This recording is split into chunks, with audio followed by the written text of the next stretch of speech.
Hoy está con nosotros la historiadora del arte Marisa Mujica Pinilla, que acaba de publicar un libro que mostré la vez pasada, y si no lo mostraré nuevamente, Perú, escultura de ayer y hoy. Es un libro que ha publicado la Universidad de San Martín de Porres, de modo que viene a continuar, ¿no?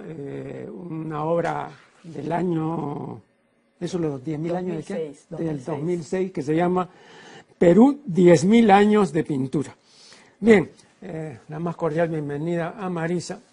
Y bueno, es una obra muy amplia, muy rica en contenido y desde luego en un programa como este solo podremos ocuparnos de algunos aspectos, ¿no? Aquí hay algo que me parece bien interesante y que tú desarrollas en las páginas 106 y 107, donde tú dices que el arte prehispánico no es propiamente hablando arte, pero tampoco es artesanía, ¿no? Entonces al respecto aduces las definiciones correspondientes que da el diccionario de la Academia, que por lo demás son muy malas, ¿no? Yo me he ocupado de eso, bueno, pero acá no voy a insistir en el punto. Entonces, tú asumes la posición de Coomaraswamy, ¿no? Según la cual pues este tipo de lo que llamamos arte sería pues un arte ritual, ¿no? Uh-huh. Y según este autor, el arte ritual, el contenido del arte ritual es metafísico. Ahora, el punto es interesante y a la vez me parece opinable, ¿no? Opinable porque no sé hasta qué punto se podría generalizar, o sea, se podría decir que todo arte ritual es metafísico, ¿no? Estoy recordando, por ejemplo, ¿no? El arte egipcio estaba sometido a reglas muy estrictas, ¿no? Que no podían ser contravenidas, ¿no? Evidentemente. Pero hay una serie de ostraca, ¿no? Donde se muestra, digamos, un arte espontáneo, un arte del pueblo, que no estaba sujeto a esas reglas y que por lo tanto estaba fuera de la ritualidad egipcia, ¿no? En cuanto se refiere a lo artístico, ¿no? Entonces, igual acá, ¿no? Esto quizá haya sido la corriente principal, pero ¿habría quizá otras corrientes o no? Yo creo que sí, que tienes razón, que no podemos poner todo lo que encontramos bajo el mismo contexto. Que hay piezas de arte ritual que son verdaderamente rituales y que hay otras que no eran para acompañar a los difuntos al más allá, o si las ponían eran de otra categoría, ¿no? Luego, aquí, en las páginas 36 y 37, manifiesta lo siguiente: los términos arquitectura y escultura son distinciones europeas post-renacentistas, inaplicables al arte prehispánico. Es evidente que en el antiguo Perú la arquitectura escultórica monumental tenía un sentido de cohesión social que incluía la religión, la ética y la estética, disciplinas que el arte moderno ha disociado. Bueno, voy a suspender aquí la cita, después la voy a retomar, pero me quiero referir a esta última parte, ¿no? A este sentido de cohesión social. Pero eso sí no creo que haya sido privativo del arte prehispánico, ¿no? Porque, por ejemplo, para mencionar un caso, el del arte erótico religioso de la India, ¿no? Los templos de Konarak, de Khajuraho y otros templos, también tienen este sentido de cohesión social. Y sin irnos a la India, el arte gótico, ¿no es cierto? Y también el arte erótico en el antiguo Perú. Claro, pero digamos, o sea, pero me refiero a este carácter de cohesión, ¿no? Social, no sería privativo del arte prehispánico. No, a lo que me refiero con cohesión social es que de alguna manera este arte servía para expresar una cosmovisión, ¿no? Que cohesiona. Uh-huh. O sea, claro, pero por ejemplo las catedrales góticas son también una cosmovisión, o sea, no está desligado de la religión, ni de la ética, ni de la estética, ¿no? Me refería a eso. Es verdad, claro, es verdad. Claro, sí, sí. O sea, estaban hechas para apelar a algo que está por encima del hombre, ¿no? Así es, sí. Bien, luego dices, sin embargo, es nuestro propósito aquí mostrar que el arte tridimensional prehispánico, cuya función no es expresar, sino religar, no solo al ser humano con su tradición, sino con otras fuerzas de la naturaleza, poseía también un sentido estético de formas simbólicas, figurativas y abstractas, que anticipan en más de 10 siglos un proceso al que el arte de Occidente solo habría de llegar laboriosamente en nuestro siglo. Bueno, aquí lo que quiero preguntarte se refiere al concepto de religación, porque aquí tú usas el verbo religar. Religar es intencional, porque tiene que ver con religión. Está bien, pero voy Claro. a eso. Este concepto de religación fue introducido por Lactancio en los siglos III y IV, ¿no? Y es un concepto característicamente de la religión cristiana, ¿no? O sea, para Lactancio es el vínculo de piedad que nos une a Dios. Habíamos estado desunidos, ¿no? Entonces, con el advenimiento del Cristo, hay esta posibilidad de volvernos a unir, digamos, en la verdadera religión. Bueno, digamos, es el discurso cristiano. Pero se puede tomar en un sentido estrictamente etimológico, que creo que lo tomas así, pero sí es en un sentido etimológico, es decir, volver a ligar lo que se desligó. Pero respecto a eso, quiero referirme al hecho de que en el antiguo Perú, ¿qué es lo que se desligó? Para que tú digas que había que religar al ser humano con su tradición, pero ¿qué cosa rompió? Si tú me dijeras, vinieron los españoles, la conquista, eso sí fue una ruptura. Entonces había que religar, ¿no? Porque se desligó. Pero en este caso, antes de los españoles. No, yo a lo que me refiero es que están religados en el sentido que el arte es una expresión de una cosmovisión que está por encima del individualismo. Entonces es a través del arte que ellos expresan una cosmovisión y de esa manera se religan o se unen a su tradición. Es lo que los cohesiona. Claro, pero... Sí, a lo que tú te refieres es que para religar hay que estar desreligado. No, me refiero de que religar es una reiteración, pues no, o sea, si algo estuvo ligado y luego se desliga, hay que volverlo a ligar. Ese volver a ligar es religar. Por eso te digo, si uno lo toma ya no en un sentido cristiano, sino etimológico, entonces yo digo, por ejemplo, ¿no? Con la conquista se rompió este ligamen. Entonces de lo que se trataba era de volver a unir lo que se desligó, o sea, de religar, que ya eso sí es etimológico, no tiene nada que ver con la concepción cristiana, que es diferente, ¿no? Lo que pasa es que ese término, tú sabes una cosa, ¿no? Ese término, ese concepto, perdón, lo introdujo Lactancio, pero todas las investigaciones modernas respecto a la etimología de la palabra religión han demostrado que la verdadera etimología es la de Cicerón. O sea, no es volver a ligar, sino volver a leer, relegere, porque Cicerón veía que los que practicaban la religión ponían mucha diligencia en todos los actos del culto, ¿no? Y es como, dice Cicerón, como si lo estuvieran releyendo. Entonces de ahí viene que lo releen, y a esos que lo releen se les llamaba religiosos. Bueno, pero luego ya Lactancio, mucho tiempo después, vino con esto del vínculo de piedad, ¿no? Por eso te decía, creo que acá... Pero quizá tienes razón, Marco Aurelio, quizá la palabra que se debe utilizar es ligar.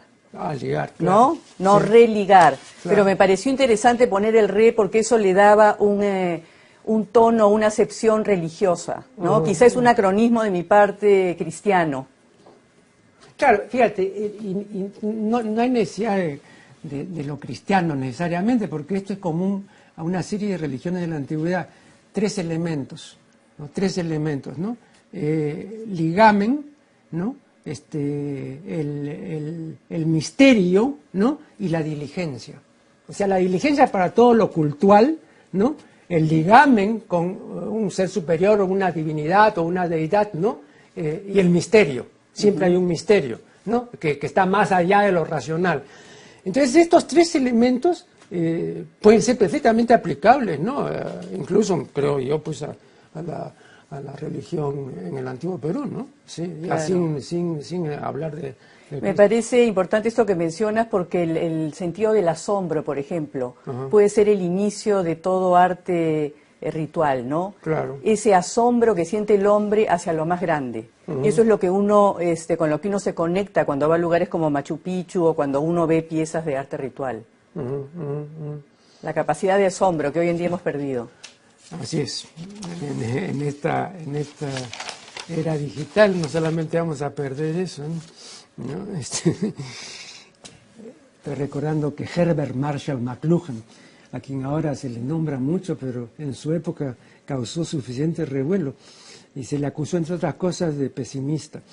Bueno, pero él resumía su pesimismo, o mejor dicho, su realismo, diciendo, será peor.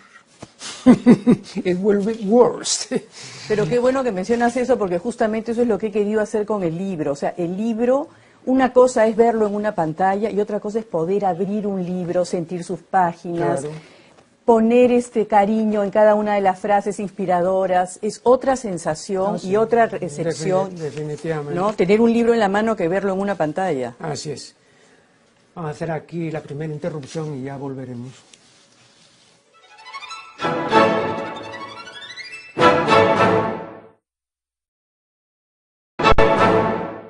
Seguimos dialogando con nuestra ilustre invitada Marisa Mujica. En la página 55 dice que muchas de las estatuillas halladas en Caral han sido intencionalmente rotas o fragmentadas. Incluso se está estudiando la posibilidad de un patrón en la forma de la fragmentación.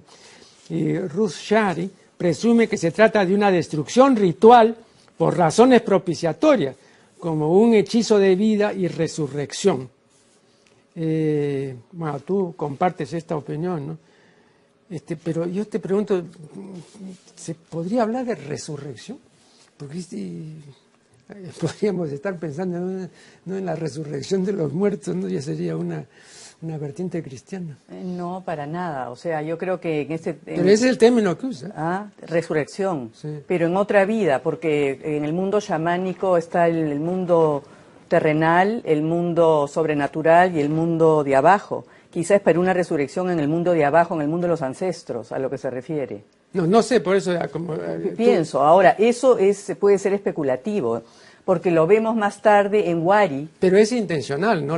Sí, la fragmentación. Parece que es intencional. Lo mismo que hacían en la cultura Wari con estos cántaros gigantescos, los rompían intencionalmente.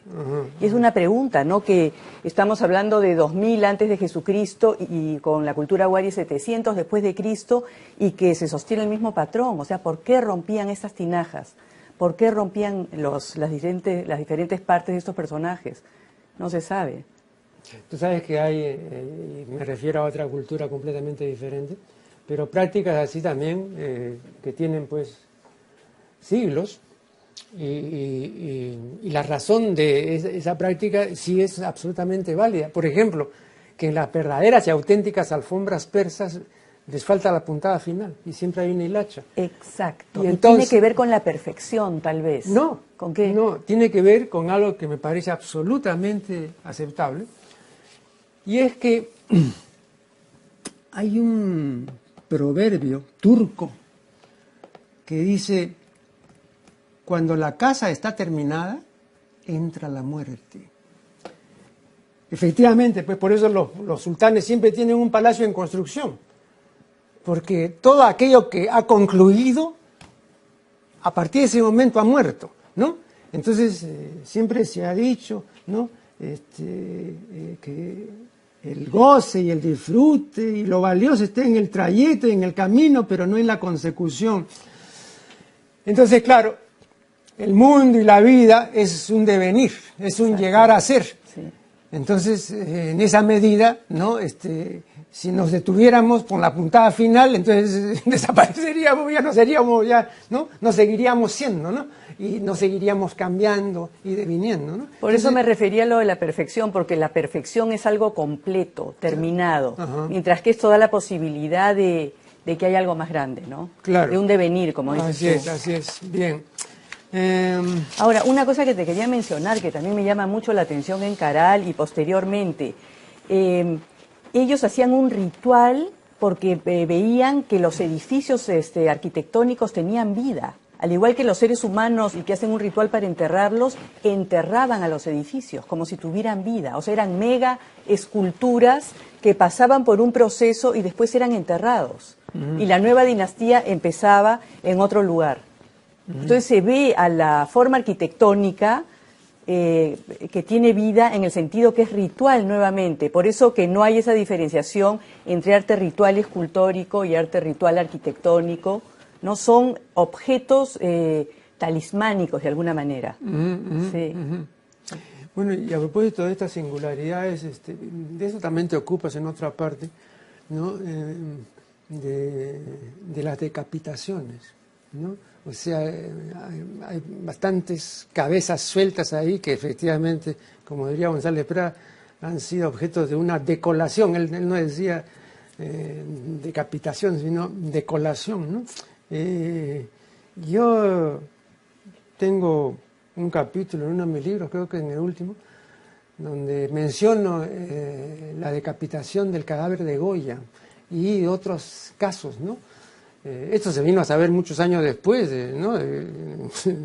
Yo mismo, completamente desconocía, no sé si tú sabías que habían decapitado, parece que por orden expresa de él, ¿no? ¿Qué razones o qué creencias crees que están en juego en esta práctica que se ve en varias culturas de decapitar? Bueno, según Valcárcel, la cabeza está asociada a la semilla. Ajá. Entonces se creía que cuando se sembraba la cabeza iba a germinar algo, ¿no? Yo recuerdo que fui donde Luis Jaime Castillo, arqueólogo en la Católica, y le dije, mira, estoy muy conmovida porque una civilización tan sofisticada por los objetos que hacen, ¿cómo es que hacían sacrificios humanos? O sea, yo quería que fueran simbólicos, pero hay evidencia de que han sido reales. Y él me dijo algo muy interesante, me dijo, mira, si es que nos ven en el futuro, o sea, en esa época hacían sacrificios humanos por un contexto ritual, o sea, para hacer pagos a la tierra, porque se quería hacer una armonía con el cosmos. Hoy en día lo hacemos por el petróleo, o sea, ¿cómo puede ser que manden a la guerra pues a jóvenes de 18 años por dinero, por el petróleo? ¿Cómo nos van a ver de aquí en el futuro? O sea, son por motivos distintos, pero hoy en día también se hacen sacrificios humanos. Entonces, visto desde esa perspectiva, o sea, en realidad, en este caso era la decapitación, porque el símbolo de la cabeza es donde está el germen de la semilla. Y lo sembraban, y eso tenía que florecer, ¿no? Claro. En otros casos, como ocurrió con Chopin, él ordenó que le saquen el corazón, ¿no? El corazón de Chopin está en un corazonario en Varsovia, y su cuerpo está en París, ¿no? Pero tampoco la gente sabía esto, ¿no? Que lo descorazonaron, pero por orden expresa de él, ¿no? Sí, en el caso de Goya también parece que fue una orden expresa, y hay otros casos, ¿no? Además de personajes, ¿no? Que se han distinguido por diferentes motivos, ¿no? A Pancho Villa también lo decapitaron, ¿no?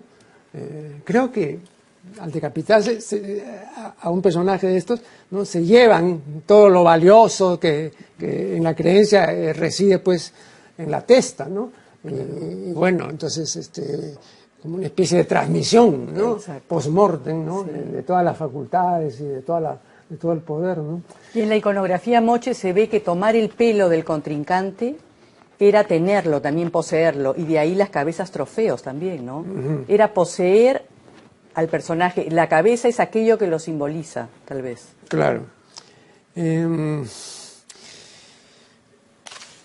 Aquí en el Templo de las Manos Cruzadas de Kotosh, ¿no? En Huánuco, es un ejemplo de oposición complementaria, ¿no? Es un dualismo dinámico que se concibe como principio organizador representativo de fuerzas complementarias opuestas que se unen para lograr el equilibrio o balance.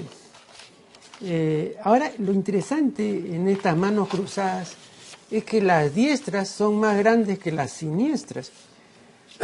Fíjate, desde la más remota antigüedad,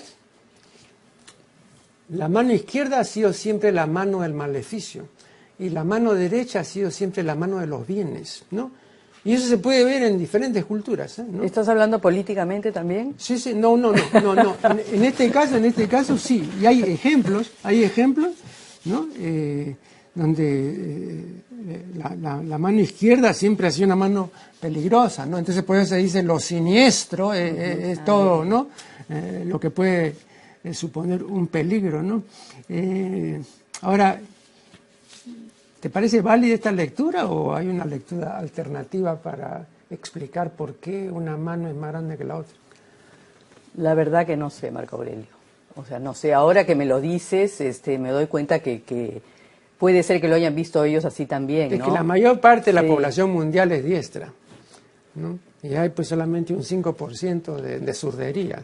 Eso entonces es muy interesante porque significa, o sea, en la cerámica se ve también que cuando una madre tenía un niño con síndrome de Down, por ejemplo, tenía un lugar especial en la sociedad, porque sentían que había sido elegida por los dioses, por las divinidades, para cuidar a este ser que era diferente, que habían menos de ellos. Entonces quizá desde ese punto de vista la siniestra o la mano izquierda cobra relevancia por lo que hay menos, que son que escriben con la mano izquierda, como dices tú. También se ha visto que representan manos con 4 dedos o con 6 dedos, y eso está vinculado al chamanismo. O sea, todo aquello que era diferente tenía un lugar especial, no era rechazado como ahora, sino todo lo contrario.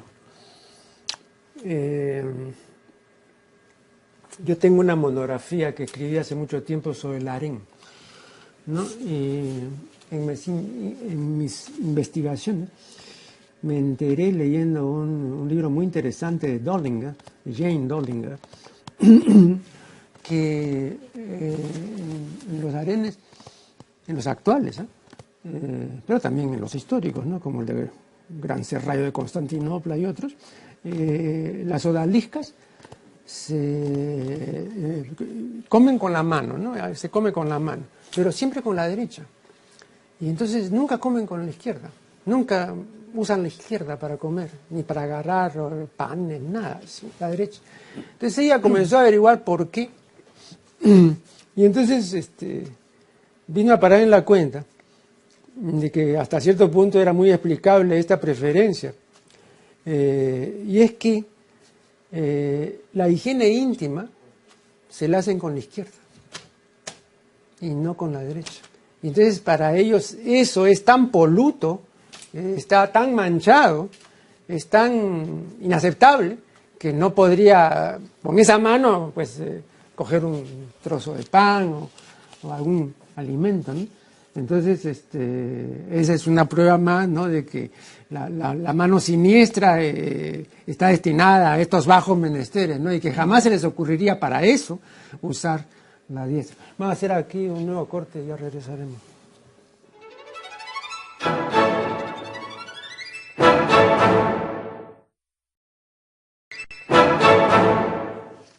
Seguimos dialogando con Marisa Mujica.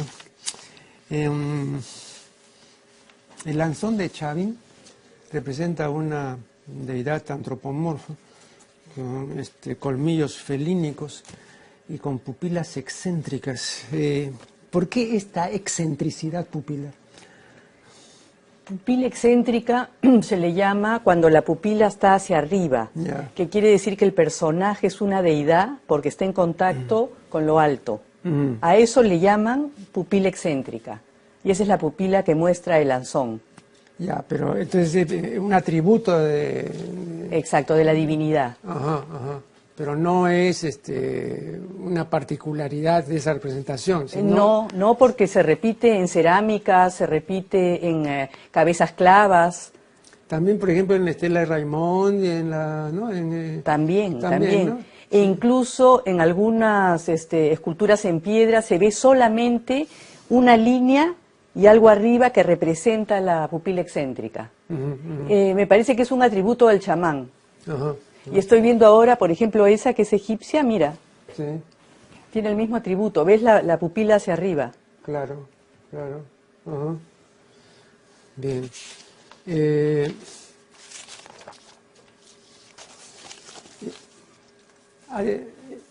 A propósito de este libro, el día de ayer estuve revisando un libro de Hippolyte sobre el arte, ¿no? La filosofía del arte. Y traigo esta colación porque creo que puedes decir cosas significativas en relación con el arte peruano en general, ¿no? Bueno, este autor francés, muy conocido, sostiene que en la vida de todo gran artista hay dos periodos claramente definidos, ¿no? Un periodo casi siempre anterior a los 50 años, ¿no? De gran calidad, ¿no? De un evidente florecimiento, a veces de una gran producción, no necesariamente, pero muchas veces sí, ¿no? Y tú dices, bueno, esta es la manifestación más cabal, digamos, de la artisticidad de este señor, ¿no? Y luego otro periodo, que no es necesariamente, dice Politén, de decadencia, ¿no? Ni de empobrecimiento en un sentido estricto, por algunas carencias y nada, sino es un periodo de repetición. Y que ocurre además en los grandes, ¿no? Se puede ver eso en Miguel Ángel, en Leonardo, ¿no? Donde comienza el artista a copiarse a sí mismo. Entonces deja de ser creativo y se convierte en una industria. Y entonces se ve eso, por ejemplo, él menciona a unos frescos de la Capilla Sixtina, que como él dice, eso está hecho con receta ya, ¿no? Ahí ya no se ve, digamos, ¿no? La mano, digamos, ¿no? Del maestro que yo pues la nota, ¿no? que había que dar, ¿no? Sino acá simplemente, además se está copiando a él mismo, ¿no? Está usando exactamente los procedimientos y los métodos. Bien, esto es importante porque otros autores, yo no soy especialista, está abierto en estética, ¿no? Simplemente me precio de ser una persona culta y he leído cosas, pero no soy especialista. Otros autores, Ortega, por ejemplo, no solamente reconoce que hay estos dos periodos netamente definidos, hay excepciones, dicho sea de paso, por favor, hay excepciones donde la gran producción comienza, ¿no?, a partir de los 50. Saramago, por ejemplo, para ir al terreno de la literatura, decía, mi gran producción, lo que yo realmente valoro, comenzó a los 60 y terminó a 20 años después. Ahí está lo mejor que yo he hecho. O sea, hasta los 60 nada de lo que yo hice tiene esa calidad. Pero Saramago ahí es un caso excepcional, me parece, ¿no? Él decía, no es que yo sea pesimista, decía, pero lo tildaban de pesimista. No es que yo sea pesimista, lo que pasa es que el mundo es pésimo. Bueno, esa es una diferencia, ¿no? Claro. Bueno, otros dicen que ese periodo creativo dura lo que dura una generación, 15 años. Eso lo dice Ortega. Quizás pues 20, sí. Otros dicen quizás 10, pero ponle pues entre 15 y 20, pero tampoco más de 20. Bien, creo que esto se puede aplicar en muchos casos, no digo que en todos, pero en muchos casos sí. Yo diría, me permitiría decir, que todo lo realmente bueno que se ha hecho en arte, sí, eso sí se ha hecho antes de los 50. Incluso, algunos sostienen que antes de los 40. Tú no te imaginas a un Mozart pues sesentón. No, es un disparate. Y además, como han dicho los especialistas, un Mozart de 60 años nunca hubiera ya hecho las cosas que hizo cuando tenía 25. No, eso sí también es una cosa evidente, ¿no? Y lo mismo entre los nuestros, ¿no es cierto? Tú te imaginas pues a un Mariátegui, a un Valdelomar con bastón, pues no. Entonces tuvieron un florecimiento, fue un fogonazo espectacular y se apagaron, ¿no? Bien, entonces lo que quiero someter a tu consideración es eso. Si tú también crees que en la vida de cualquier gran artista, ¿no?, hay un momento de apogeo, de florecimiento que después no lo va a ver nunca más. Mira, yo creo que es relativo, y por ejemplo, pienso en un Goya octogenario con toda su pintura negra, que es fabulosa, y eso ocurre después de los 70, y cuando ya está sordo. Entonces, por eso no podemos generalizar, pero sí, justamente en este libro me baso en eso, me baso en la teoría de José Ortega y Gasset, que él dice que el hombre llega a su cúspide, o sea, a su producción artística mayor, a la edad de los 30 años, y que eso dura unos 15. Eso también lo dice Alfonso Castrillón. Yo me he basado en escritos de Alfonso en donde reconoce eso. Y entonces, con relación al Perú, hay 3 generaciones que distingo: la generación del 51, la generación del 68 y la generación del 80. Lo que dice Ortega es que a los 30 años hay un tema que es como lo que une a estos archipiélagos, ¿no? Porque la generación es como una gran isla rodeada por archipiélagos que son las personas que pertenecen a esa generación. Entonces, la generación del 51, el dilema estaba en si es que el arte debía ser figurativo o abstracto. Eso determina esa generación. Después, en la del 80 es la época del terrorismo. Y vemos que toda la producción de las personas que participan en esa generación, que más o menos tienen unos 30 años, ponen como tema principal la fragilidad de la vida, ¿no? Porque habían bombas por todos lados. Entonces hay una necesidad de regresar a cosas más esenciales como los ancestralismos.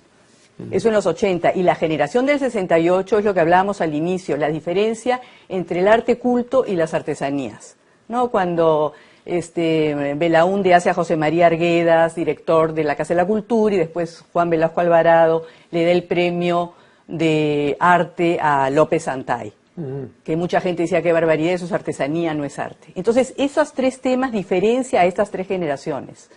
Sí, me parece que efectivamente a los 30 años uno está en un momento de productividad, pero eso no quita que sea así en todos los casos, como el caso de Goya, que te digo, ¿no? Claro, pero de todas maneras sería pues un caso excepcional también. Sí, ¿no? sí, No, hay no, otros. Yo diría que la regla es que hay una razón biológica, ¿no? En Francia hay una organización que se llama Nicolas Bourbaki, que es el nombre de un ente colectivo que reúne a los mejores matemáticos. Una de las reglas de esa organización es que los matemáticos deberán jubilarse cuando cumplan 50 años de edad, porque la gran capacidad de abstracción, el rigor, la precisión comienzan a decaer ostensiblemente a partir de los 50. Entonces los mejores matemáticos del mundo se van a su casa. Entonces hay una razón biológica, ya no es simplemente que a mí me parece, que yo creo, no, sino que no... Pero tú lo sientes así, porque tú y yo deberíamos estar jubilados entonces, Marco Aurelio. Pero, fíjate, para comenzar, yo no soy gran artista ni nada, no, ni pequeño, ¿no? Bueno, de repente tú eres artista, no sé, pero me estoy refiriendo a los que... Pero la capacidad intelectual, están hablando de la capacidad intelectual de los matemáticos, ¿no? Sí, no, bueno. pero ponlo en otros terrenos. Aquí, digamos, si juzgáramos a nuestros novelistas, a nuestros cuentistas y todo, verás tú que las grandes realizaciones han sido antes siempre de los 50. No, sí, eso sí me parece evidente, ¿no? Yo no soy vargasllosiano, pero creo que después de la guerra del fin del mundo no hay nada comparable. Y eso es anterior, si no me equivoco, a los 50 o por ahí, ¿no? Después por razones biológicas, ¿no? Ya no. No es que él tenga la culpa, sino que es así, ¿no? Ahora, por otro lado, yo creo que el ser humano, después de ciertos años, hay algo en él que se cuaja, en el sentido que tiene un espacio interior mayor, tiene mayor capacidad de reflexión, está más tranquilo, ¿no? Porque las hormonas no están alteradas, y eso también te da una perspectiva en donde lo que miras lo ves desde un ángulo que incluye más cosas. Y eso también es un tipo de conocimiento que no se da en la juventud.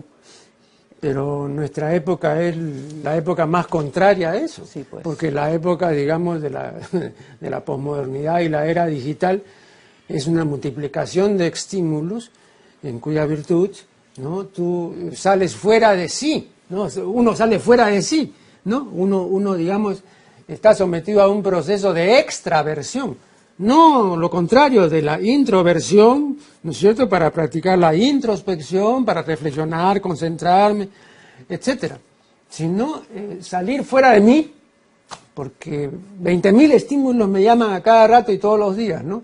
Y ahí sí no tiene... Pero eso, o sea, tú te dejas llevar por la fuerza de la vida de esa manera, ¿qué puedes producir ahí? ¿No crees que puedes producir más si tú estás más tranquilo, más atento? Bueno, pero si no te dejas llevar por claro, es a lo que me refiero. Sí, pero claro. Es muy difícil, pues. Es muy difícil, digamos, donde es eso lo prevaleciente.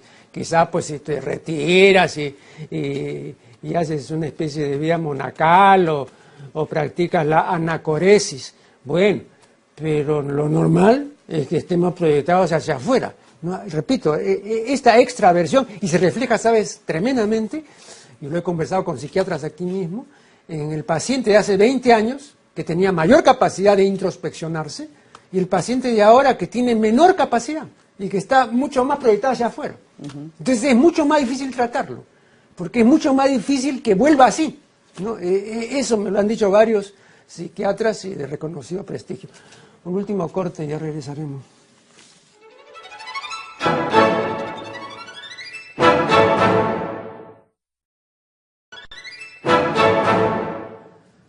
Bien, este es el último segmento de una conversación muy interesante con Marisa Mujica. Vean, aquí en este diálogo hemos desenvuelto algunos puntos que ella, con toda la argumentación y con rigor, desenvuelve pues, en este libro extenso y ricamente ilustrado, ¿no? De modo que yo remito sinceramente a quienes deseen ampliar lo que aquí se ha tratado, bueno, brevemente, por razones obvias, ¿no? Los remito, digamos, a la lectura de este libro de Marisa Mujica. Bueno, quería retomar cosas de carácter general. Tú ves que en nuestra época, el momento actual, la era digital y la posmodernidad, todo esto es favorable para el desenvolvimiento de todas las manifestaciones artísticas, porque yo veo, por ejemplo, en las artes de representación, en las artes visuales, en las artes decorativas, casi todo un florecimiento, y hay nuevas generaciones, y hay mucho entusiasmo, ¿no? ¿Cuán cierto es eso? Bueno, por un lado está la globalización, ¿no? Entonces ahora no hay fronteras y el arte es uno, es universal. Pero por otro lado hay también modas, tendencias y que pasan muy rápido. Entonces es como si uno no se detuviera a realmente ver qué es lo que tiene valor dentro de toda esa gama, ese abanico de obras de arte que están presentes, ¿no? Cuando yo me reunía ocasionalmente con Rafael Larco Hoyle, que siempre fue muy amable cuando lo visitaba, a pesar de que ya tenía ya problemas de salud, él me decía: veo usted, Neri, en primer lugar yo no soy arqueólogo, no, yo no he estudiado para arqueólogo, yo todas estas cosas que usted ve acá las he sacado yo con mis propias manos, ¿no? Yo tenía un conocimiento excepcional de todo lo que tenía ahí. Yo le decía: pero don Rafael, ¿qué importa que no sea usted arqueólogo de profesión, ¿no? Si usted ha sacado esto y todo esto es riquísimo y todo. Sí, me decía, pero vea, porque yo le movía el tema de las representaciones sexuales. Y entonces había ahí un ejemplo que él ponía, y que te lo transmito, pues creo que puede servirnos para ver la dificultad de la empresa, ¿no? Esto mismo yo se lo comuniqué a Luis Millones, recuerdo. Pero ve usted, hay ciertas cosas que es muy difícil explicar. Hay otras que parece que son explicables. Una gran cantidad de representaciones coitales en la cerámica mucho son lo que él llamaba, ¿no?, con un latinismo eufemístico, coito contra natura, ¿no? Bueno, pero ve usted dos cosas. Uno, ¿qué hace, digamos, la divinidad Ayapaec copulando así? No sé. Y otra cosa le voy a decir, ¿sabe dónde he encontrado todas estas representaciones de esa forma de copulación que yo considero anormal? Me decía él, en tumbas para niños. Ahora, dígame, ¿cuál es la explicación? Yo no sé cuál era la concepción, qué creencias tenían de que este tipo de representación, en una suerte de copulación que considero anormal, me decía, esté en una tumba para niños. Tumba de niños, ahí está. Ahí lo hacen, como siempre decía, con mis propias manos. Yo las he sacado. Bueno, te cuento esto porque cuando uno, como has hecho tú, y con mucha diligencia, ¿no?, comienza a hacer esta retrospección de todo un riquísimo Perú prehispánico, entonces también tiene ese riesgo, ¿no?, de que hay cosas que no se va a poder explicar. Entonces, el riesgo consiste en que entonces las interpretamos, ¿no?, a la occidental, ¿no?, o cristianamente, o en fin, con otros parámetros que no son los de esa cultura, ¿no? Exacto, exacto. O científicamente, porque dicen también que es una forma de control de natalidad. Puede ser, ¿no? Ahora, se sabe que es arte ritual, porque se ve en las vasijas, por ejemplo, a una mujer toda tatuada y con un collar en el momento de dar a luz. ¿Qué hacía con un collar? O sea, no son representaciones del coito de todos los días, son representaciones rituales, porque la mujer está con un atuendo. En la mayoría de los casos te vas a dar cuenta de que la mujer siempre está con un atuendo ritual y el hombre también. Entonces es un arte ritual, ¿no? Y que efectivamente las explicaciones que vemos hoy en día pueden ser como pueden no ser, ¿no?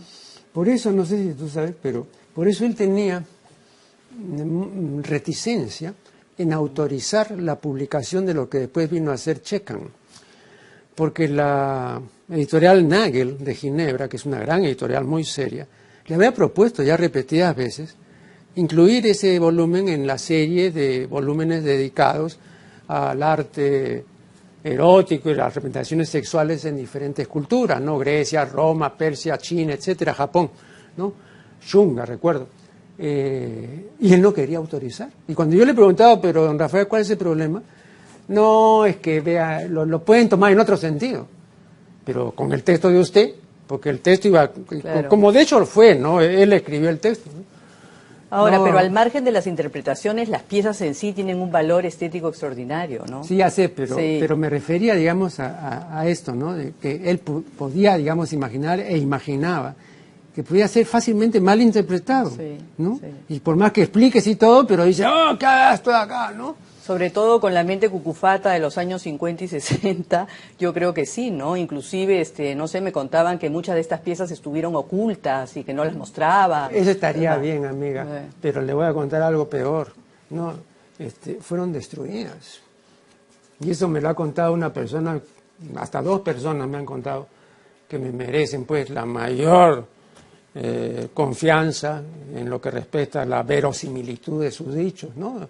Arturo Jiménez Borja y Fernando Cabiese Molina. Y a mí me ha contado, digamos, la destrucción así de investigadores, no de huaqueros, de investigadores.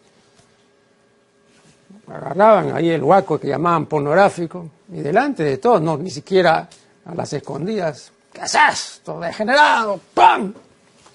Y así se han destruido una cantidad de piezas, una tremenda cantidad de piezas. O sea, por eso digo yo, ¿no?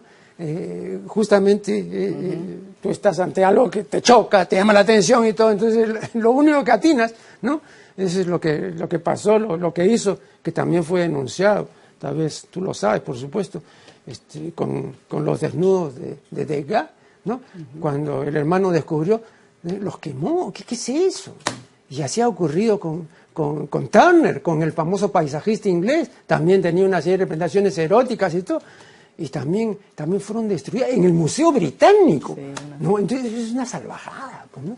Entonces ponerlo, que conserve el Museo Larca toda esa extraordinaria colección que tiene de carácter sexual, erótico, parece a mí, ¿no?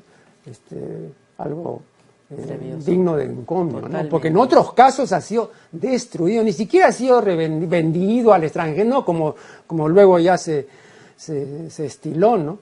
Sino que de hecho llanamente ha sido destruido. Bueno, entonces, ¿qué cosa puedes esperar, no? Bueno, pero volviendo al arte, digamos, que tal como yo lo veo, como tú lo ves, porque la voz aquí autorizada es la tuya, ¿no? Por ejemplo, todo este arte de pintar en las paredes, el graffiti, ¿no? Todo eso que tú puedes ver en Quilca, todos los jóvenes, que algunos tienen evidentemente talento, etcétera. ¿Qué es? ¿Una revuelta? ¿Es una contracultura? ¿Qué es? Sí, yo creo que es un poco una contracultura, ¿no? Pero eso llama la atención, pero más me llama la atención, por ejemplo, artistas como Damien Hirst, que pone a un tiburón metido en formol gigantesco y que pagan millones de dólares por eso. Eso me sorprende más, ¿no? O sea, ¿qué cosa es el arte? Se ha vuelto en algo de consumo y que en realidad... ¿Pero qué cosa te sorprende a ti, el tiburón en formol o el hecho de que paguen? El hecho que paguen, no, el tiburón en formol es una expresión de él, pero que paguen millones de dólares por el tiburón en formol y que encima se empezó a descomponer. Ajá. Y entonces iban a cambiar de tiburón y ya decían, bueno, eso que viene es otra expresión porque es un tiburón distinto, ¿no? Es como que se hubiera vuelto todo como demasiado comercial, ¿no? Claro, ese es otro asunto que yo quería poner sobre el tapete, ¿no? Recuerdo perfectamente que en la década de 1970 todavía aquí no había un mercado de cuadros, no había un mercado de pinturas, ¿no?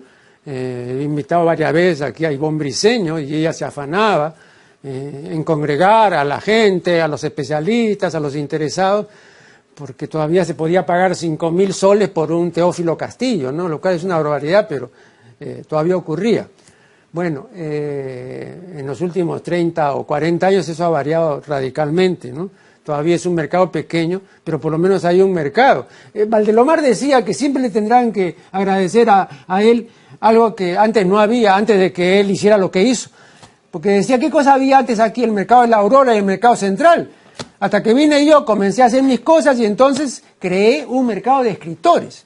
Entonces, a partir de ese momento, entonces comenzaron a venderse las obras y todo, ¿no? Eso me lo tendrán que agradecer siempre, decía él, ¿no? Porque por las salidas y por las poses que él tenía, se fijaron en él, con el truco del pajarito y el fotógrafo ambulante con su pajarito para que no se mueva el niño. Y dice, fíjate, fíjate. Entonces, Valdelomar decía, lo mismo pasó conmigo. Tuve que decir, yo soy acá, fíjense, fíjense. Y se fijaron en el escritor, en el literato. Nunca se habían fijado. Entonces, igual acá, ¿no? ¿Cómo ves todo ese movimiento? De que vayan a ser realmente valoradas las obras de una serie, además de nuevos valores, ¿no? Bueno, eso que tú mencionabas antes, ¿no? Hay muchos pintores, escultores, que después de un tiempo se empiezan a repetir, como dices tú. Eso es una pregunta, pero eso depende de la conciencia de cada cual. Porque hay muchos que, a pesar que parece que se parecen, siempre están buscando ir más allá, romper con los colores o buscar una forma perfecta, ¿no? Que es lo imposible. Bueno, pero estoy recordando, cuando vino acá la primera vez que vino, yo lo vi, además asistí a las 2 conferencias que dio en el IAC, José Luis Cuevas, que a la sazón pues era un galán de cine, ¿no? Eso sí, un tipo muy pintón, eso lo decían todos. Y entonces él criticaba pues a todos los muralistas y a Rivera y a David Alfaro Siqueiros y a todos ellos. Y decía, ¿cómo no voy a criticarlo? Decía, les voy a contar la última de David Alfaro Siqueiros, ¿no? Ahora tiene tanta nombradía, ¿no? Que ha dicho, vamos a pintar ahora con pistola automática y con spray y con una serie de cosas así que sean rápidas. Y iban los turistas, y él lo contaba, tocaba y pedían un cuadro. Y no había. Y entonces le decía, dile que venga a bañar en la tarde. Entonces ponía su tele y todo, y con pistola, hacía el cuadro. Venía la otra y le pedía $10.000, $20.000. Eso lo ha contado José Luis. A mí nadie recuerdo que decía, a mí nadie me va a decir lo contrario porque esto se conoció, se denunció y todo. Cuando ya se llega a esos extremos, entonces tienes el problema del éxito, ¿no? Es un problema el éxito. Claro. Sí. Entonces, pero por otra parte es también un motor, ¿no? Entonces te hace hacer cosas y más cosas y de repente por ahí te sale una muy buena. Claro, pero eso es calidad, no, eso es cantidad, no calidad. Sí. ¿No? Pero eso ¿Y también... para quién lo haces? ¿Para el otro? ¿Para que te lo compren? ¿O porque tienes una necesidad de expresar y de vincularte con lo que quieres decir? Jean-Paul Sartre, entre sus frases felices, tiene una que yo suelo repetir. Y dice este famoso filósofo, no hay nada que fracase tanto como el éxito. Claro, yo estoy de acuerdo. No hay nada que fracase tanto como el éxito. Porque una vez que has llegado aquí ¿no? O te mantienen, lo cual es bien difícil porque te van a empujar para que te caigas, ¿no? O comienzas a disfrutar del éxito y entonces descuidas la calidad y descuidas la diligencia y la dedicación auténtica, ¿no? Por eso es que la palabra religar, la traigo a colación, es tan importante, porque eso no solamente es religar religión, sino es religar con la conciencia de uno. Claro, claro, en ese sentido creo que sí. Ahora está completo tu decir. Bueno, muchísimas gracias a Marisa Mujica por su valiosa colaboración en este programa y con ustedes será hasta la siguiente edición de La Función de la Palabra. Gracias a ti.